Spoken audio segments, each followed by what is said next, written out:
श्री कृष्ण कहते हैं वे समूची सृष्टि के स्रोत हैं और ये सभी उन्हीं में पुनः विलीन हो जाते हैं।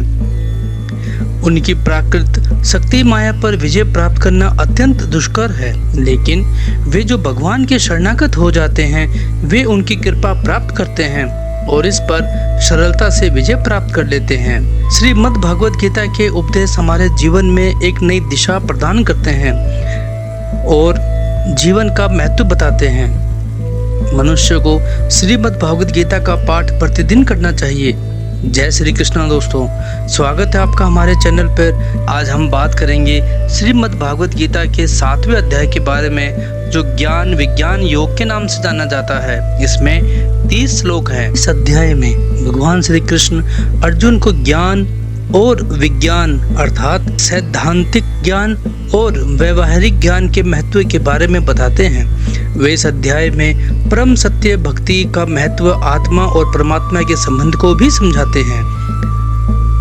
आइए अध्याय के सार को समझते हैं। ज्ञान और विज्ञान। श्री कृष्ण कहते हैं कि केवल सैद्धांतिक ज्ञान ही प्राप्त नहीं है, उसे जीवन में उतारना भी आवश्यक है।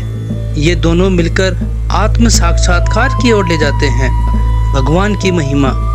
श्री कृष्ण अपने दिव्य महिमा और स्वरूप को समझाते हैं। वे बताते हैं कि वे ही इस सृष्टि के मूल कारण हैं और वे ही इसे संचालित करते हैं। वे प्रत्येक जीव और पदार्थ में व्याप्त हैं और वे ही सब कुछ उत्पन्न करते हैं और संहार करते हैं। माया की शक्ति। श्री कृष्ण माया अर्थात ब्रह्म की शक्ति का वर्णन करते हैं, जो जीव को संसार में बांध कर रखती है। माया से मुक्त होने के लिए भक्ति मार्ग को अपनाना आवश्यक है। भक्ति का महत्व। भक्ति के माध्यम से व्यक्ति भगवान को जान सकता है और उनके साथ एकत्व प्राप्त कर सकता है। श्री कृष्ण बताते हैं कि जो लोग भक्ति के मार्ग पर चलते हैं वे माया के बंधनों से मुक्त हो जाते हैं। परमात्मा का स्वरूप। श्री कृष्ण बताते हैं कि वे ही परम सत्य हैं और सभी जीवों के अंतःकरण में वास करते हैं। उन्हें जानने वाला व्यक्ति सभी प्रकार के मोह और अज्ञान से मुक्त हो जाता है। लाखों मनुष्यों में से कोई एक ही सिद्धि की प्राप्ति के लिए प्रयास करता है और उन प्रयास करने वालों में से भी कोई एक ही मुझे सच्चे रूप में जान पाता है। सर्वत्र। श्री कृष्ण अपने प्रकृति के 8 मुख्य तत्वों पृथ्वी, जल, अग्नि, वायु, आकाश, मन, बुद्धि और अहंकार का वर्णन करते हैं और बताते हैं कि इसके अलावा एक उच्चतर शक्ति है जो जीवों को जीने देती है। हे कुंती पुत्र, मैं ही जल का स्वाद हूँ, सूर्य और चंद्रमा का प्रकाश हूँ। मैं वैदिक मंत्रों में पवित्र अक्षर ओम हूँ। मैं ही अंतरिक्ष की ध्वनि और मनुष्यों में सामर्थ्य हूँ। मैं पृथ्वी की शुद्ध सुगंध और अग्नि में दमक हूँ। मैं सभी प्राणियों में जीवन शक्ति और तपस्वियों का तप हूँ। मैं सर्वत्र और सर्वज्ञ हूँ।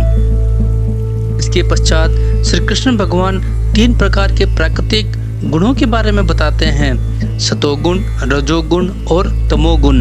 श्री कृष्ण कहते हैं ये तीनों गुण मेरी शक्ति से ही प्रकट होते हैं। यह सब मुझ में हैं, लेकिन मैं इससे परे हूँ। 4 प्रकार के लोग मेरी शरण ग्रहण नहीं करते। वे जो अज्ञानी हैं या ज्ञान से वंचित हैं, वे जो अपनी निकृष्ट प्रवृत्ति के कारण मुझे जानने में समर्थ होकर भी आलस्य के अधीन होकर मुझे जानने का प्रयास नहीं करते, जिनकी बुद्धि भ्रमित है और जो आसुरी प्रवृत्ति के हैं। श्री कृष्ण 4 प्रकार के भक्तों का वर्णन करते हैं। आर्त अर्थात कष्ट में पड़े हुए, जिज्ञासु अर्थात जिज्ञासा रखने वाले, यथार्थी अर्थात धन की इच्छा रखने वाले और ज्ञानी अर्थात ज्ञान प्राप्त करने वाले। इनमें से ज्ञानी भक्त सबसे श्रेष्ठ होता है।